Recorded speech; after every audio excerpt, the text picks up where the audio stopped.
Good evening, Chair, committee members, Barry Levinson, longtime resident. You know, the good citizens of Fullerton have been participating in our city governments for decades, but too often our voices have been ignored by the Planning Commission and by our City Council. On important issues concerning the overdevelopment of Fullerton with high density and or high-rise residential units, our Planning Commission members act more like visitors to the town, usually showing more concern for the developer's interests than ours, as demonstrated by the 5-0 vote for the original DCSP by this board. We all know this committee is stacked with pro-development members. You show it every time. There is no denying that, and that bias is something that the City Council needs to address as soon as possible. I know there is one member of this committee, Chair Shanfield, who is not an automatic vote for development. I urge you, Chair Shanfield, as the good and fair person that I know you to be more vocal in opposition to these projects that require zoning changes, usually from retail commercial to high-density residential, whether it is in the form of mixed use or not. There are so many reasons to be against these high-density projects in our town as it currently exists. Reason number one, projects such as this one, which requires a zoning change from commercial and industrial to mixed-use residential or to residential, is a bad financial deal for the taxpayers of Fullerton. For the health of our tax base, the city should know that commercial space provides more tax revenue normally than primarily residential development.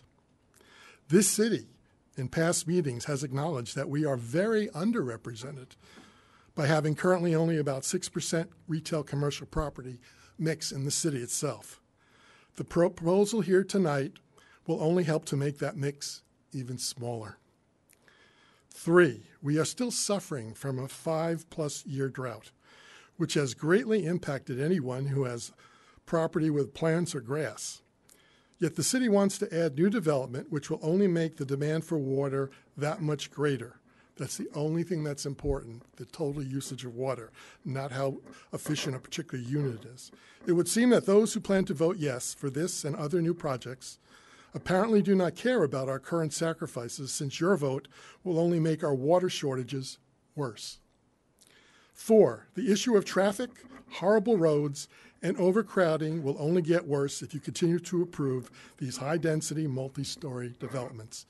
In conclusion, from a financial, drought, and a quality of life positions, these developments make absolutely no sense for our community, and I urge a no vote.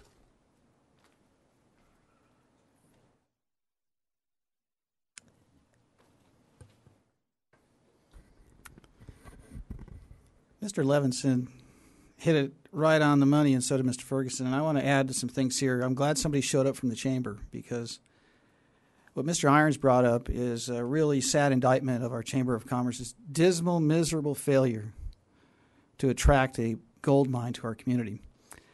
Every morning, I drive through Buena Park. Buena Park courted, catered to, and captured the Korean business model. I don't know why this council has not managed to get in on the action.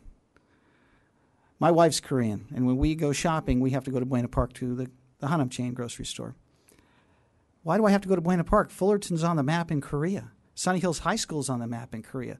So we have all this property that's been run into the ground, and the only people making a killing are the bar owners. And so we want to bring in some more customers for them. You know, back in the 80s, when I was in school, I had a lot of friends that had their own pads because, you know, back in the 80s, you could get your own pad with a minimum wage job. And, you know, these parking standards that were established back in the 80s, when you could get a pad with a minimum wage job, are the parking standards that we're using now when housing's been commoditized to kingdom come by interest rate manipulations. So you're going to have a 2-bedroom place with 6 people living in it.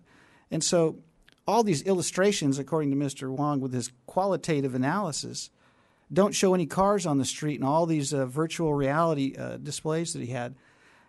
It looked to me like New Year's morning at about 7 a.m. after sunrise when everybody's in bed with a hangover, nobody's on the road, because that's what those illustrations look like to me. It's not accurate.